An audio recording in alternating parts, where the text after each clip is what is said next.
Bienvenue dans Expanse ta conscience, expanse ton pouvoir de manifestation avec Sonia Chenevier, le podcast spirituel.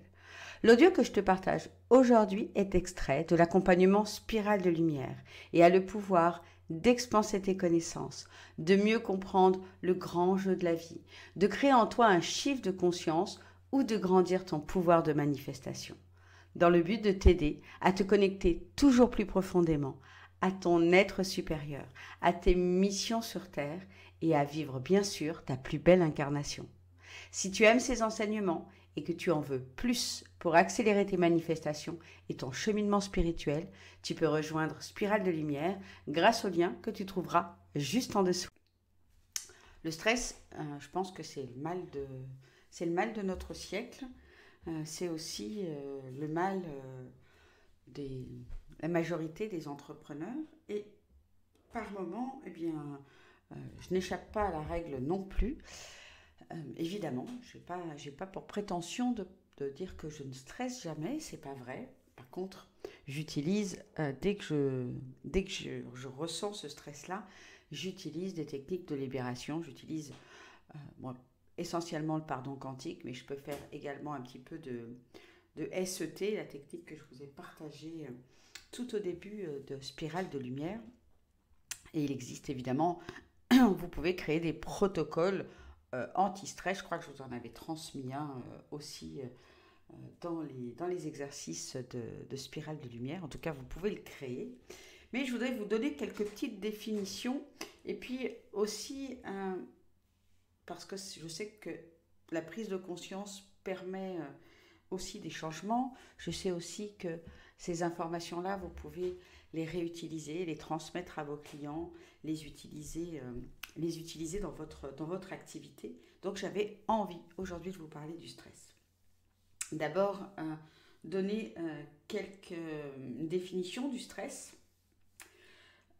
Selon l'Agence européenne pour la sécurité et la santé au travail, parce que c'est souvent un stress qui est quand même lié à l'activité, au travail, qui est détecté.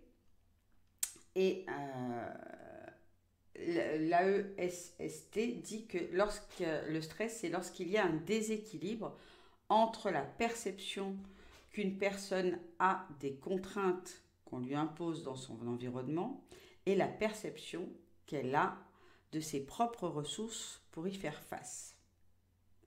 Donc, ce qu'il faut comprendre, c'est que le stress est très très subjectif parce que c'est vraiment chaque personne qui va le ressentir de façon différente, à des niveaux différents.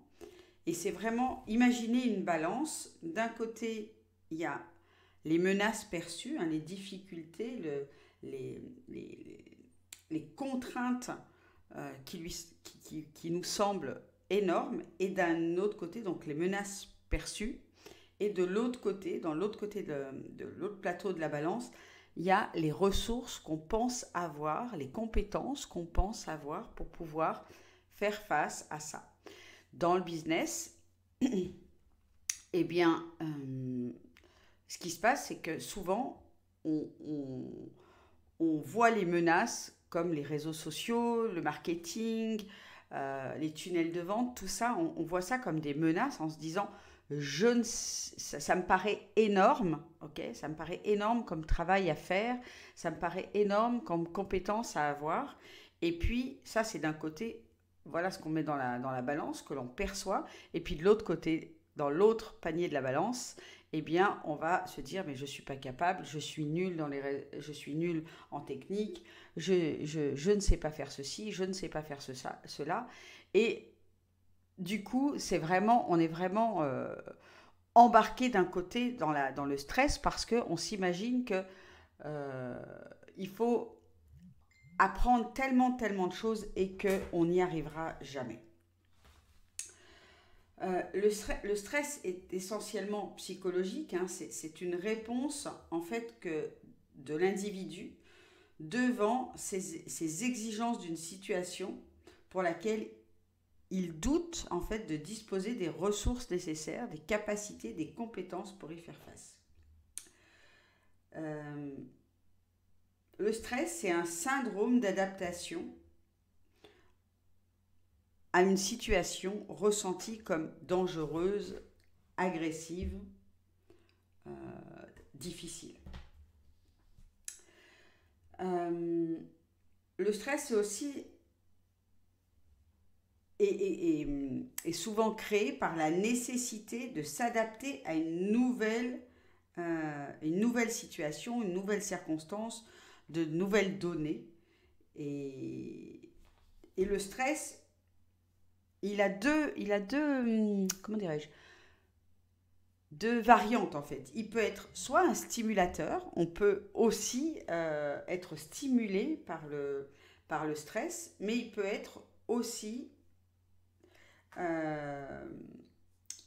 perturbateur. D'accord? Il peut aussi vraiment perturber et créer justement des angoisses, des choses très difficiles. Comment ça se passe un petit peu concrètement dans notre corps lorsqu'il y a un agent stresseur, c'est-à-dire une situation X, Y dans notre business, par exemple, on fait un post et puis on voit qu'il y a très peu de vues sur ce post, enfin, où on a fait un certain nombre de posts et puis ça ne donne rien. Enfin, on passe à l'action, on fait un certain nombre de choses et voilà, et on voit qu'il ne se passe rien. Notre cerveau, il va évaluer la situation. Il va avoir des interprétations, des distorsions cognitives, hein, c'est-à-dire c'est la façon qu'a notre cerveau de tordre la réalité pour qu'elle corresponde à certaines de nos croyances, comme je suis nul dans les réseaux sociaux, le business est trop difficile, j'y arriverai jamais, les autres sont meilleurs que moi, et puis je suis nulle en technique, je ne sais pas faire des vidéos, je ne sais pas faire ci, enfin voilà, il va vraiment venir tordre la réalité pour qu'elle corresponde à nos croyances internes. Donc, on va penser qu'on ne va pas réussir cette chose-là. On va évidemment ressentir des émotions difficiles, de l'anxiété, de la colère. On peut aussi avoir des sensations corporelles, comme le cœur qui s'accélère, la respiration qui s'accélère, les mains moites. Voilà, on peut sentir une crispation dans la poitrine. Voilà un petit peu globalement comment ça se passe à l'intérieur de notre corps. Et le mental, lui, vient penser qu'on ne va pas réussir à faire ce qu'on a envie de faire, ce qui nous est demandé, suivant un petit peu le contexte. Donc, ensuite, il faut comprendre que dans le stress, il y a 3 phases. Le stress, c'est vraiment, je vais détailler ces 3 phases. Le stress, c'est vraiment l'ensemble, on va dire, des moyens physiologiques et psychologiques qui sont mis en œuvre par une personne pour s'adapter à une situation quelle qu'elle soit. Une situation stressante, évidemment, une situation avec comme je vous l'ai dit tout à l'heure, avec un agent stressant. Alors, détaillons ces trois phases. La première phase, c'est l'alarme. Dans un premier temps, on va dire que l'organisme se mobilise ses ressources pour faire face à l'agression donc, de cet agent stresseur. La personne se focalise sur l'objet de son stress. La deuxième phase, c'est la résistance. Si l'agent stresseur est maintenu dans le temps, eh bien, on va dire que les défenses de l'organisme sont augmentées vis-à-vis de la cause de ce stress. La personne reste en fait focalisée sur le problème. Du coup, le stress va diminuer vis-à-vis des autres agressions qu'on peut avoir, qui peuvent être des agressions de santé, les rhumes, un virus, etc. Et va vraiment venir se concentrer sur ce qui est maintenu. Donc, évidemment, la façon la plus facile, enfin la plus commune de maintenir le stress dans le temps, c'est de maintenir nos pensées, notre attention sur ce stress. Plus on pense à la circonstance, plus on vient alimenter avec nos pensées, avec nos paroles, la cause du stress, plus ça dure. Et ensuite, la troisième phase, c'est l'épuisement. Bien là, ça arrive quand on commence à avoir des défaillances des capacités d'adaptation de la personne, ok. Et donc là, lorsqu'on commence à avoir des défaillances, ben, c'est la dépression, c'est le burn-out, c'est une fatigue intense, ça peut devenir des angoisses, un stress chronique.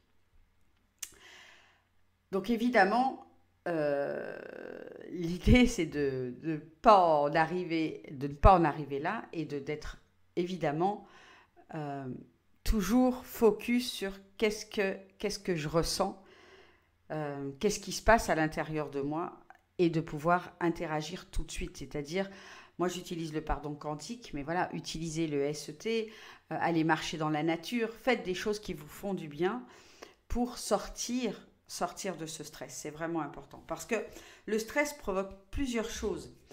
Il provoque d'abord un changement majeur dans nos ressources. Donc, il peut provoquer l'extinction de nos systèmes non essentiels à l'intérieur de nous, c'est-à-dire la digestion, la reproduction. Il y en a qui peuvent ne pas pouvoir avoir d'enfants à cause d'un stress. Ça vient bien évidemment agir sur l'immunité, ça vient diminuer, vraiment réduire l'immunité. Ça vient également agir sur la régénération cellulaire et évidemment sur la mémoire. Quand on a beaucoup de stress, eh bien on peut avoir des pertes de mémoire. Et donc ça va également activer des systèmes, le système essentiel qui est le système de survie, le système du combat ou de la fuite. Ça va augmenter notre rythme cardiaque et la pression sanguine. Ça va augmenter la pression dans nos muscles. Ça va pouvoir aussi avoir un effet sur de la transpiration, une transpiration excessive. Et ça va également agir au niveau de la libération de glucose dans le sang à partir du foie. Ce qu'il faut comprendre, c'est que le corps est extrêmement adaptable pour répondre à des menaces à court terme, comme être poursuivi par un prédateur, on va dire, voilà. Mais ça peut être répondre à une attaque courte, comme pouvoir répondre à un stress par rapport à un chien si on a peur des chiens, ou un chien qui nous poursuit, lorsqu'on voit une araignée, un serpent, des insectes qui ne nous plaisent pas. Mais par contre, a beaucoup de difficultés à résister à un stress à long terme.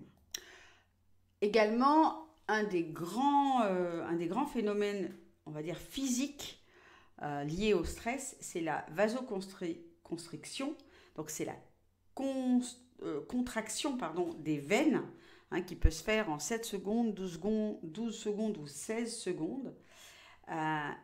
Également, un des grands phénomènes, c'est le cortex préfrontal, donc au niveau du cerveau, qui va se vider jusqu'à 70% de son sang. C'est énorme.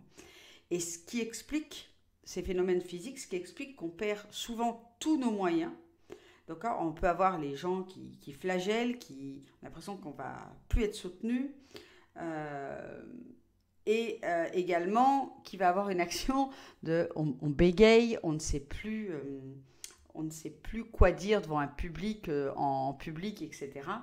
Où on est paniqué en faisant un live, on est paniqué en faisant une vidéo, et c'est très difficile pour nous justement de nous montrer sur les réseaux sociaux.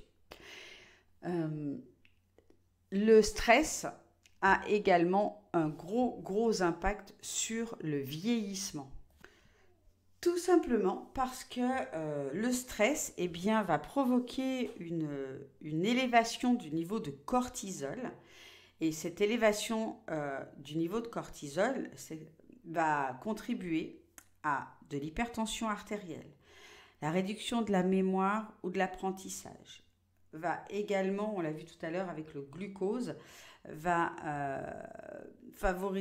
donner un taux élevé de sucre dans le sang, va va favoriser des maladies cardiaques, forcément, puisque ça contracte les veines et que ça accélère les mouvements du cœur.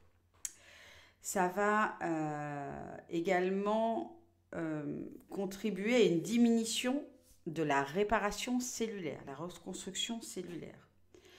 Il va y avoir une cicatrisation qui est plus lente. Ça réduit également la réparation osseuse, puisque ça va avec la réparation cellulaire. Ça réduit également la production des cellules immunitaires qui circulent dans le corps. Ça diminue donc les anticorps immunitaires. Ça favorise la mort des cellules cérébrales, les cellules du cerveau. Ça favorise également la perte de masse musculaire. Ça favorise la réduction de la réparation des cellules cutanées. Et c'est là aussi où quand on vit des grosses périodes de stress ou qu'on vit un événement extrêmement stressant, on dit souvent des fois des personnes, ah ben dis donc, elle a pris un sacré coup de vieux, et des fois c'est du jour au lendemain. Et des grands chocs comme la perte d'une activité, le décès de quelqu'un, et bien ça, voilà, ça agit vraiment sur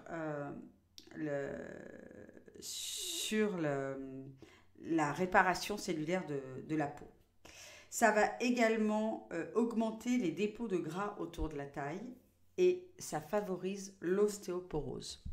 Donc voilà un petit peu, je voulais vous faire une petite vision d'ensemble sur le stress et vous inviter à être vraiment vigilant sur ces moments de stress que vous pouvez vivre dans votre vie, quelles que soient les raisons, et peut-être plus particulièrement dans votre activité. Et donc que la priorité, c'est de venir gérer cet émotionnel, libérer ce stress, libérer, voilà, peu importe les méthodes que vous utilisez, encore une fois, mais ne laissez pas vos pensées, ne continuez pas à nourrir les éléments déclencheurs de votre stress, venez plutôt les libérer et voir comment dirais-je, les guérir définitivement avec des protocoles de libération ou de reprogrammation. Voilà. J'espère que ce petit audio, enfin ce grand audio plutôt, vous aura permis d'y voir un peu plus clair et puis aussi de prendre des notes et de pouvoir transmettre ces informations-là dans le cadre de vos accompagnements avec vos clients, mais également peut-être auprès des gens que vous aimez. Je vous embrasse tout fort et je vous dis à demain. Ciao.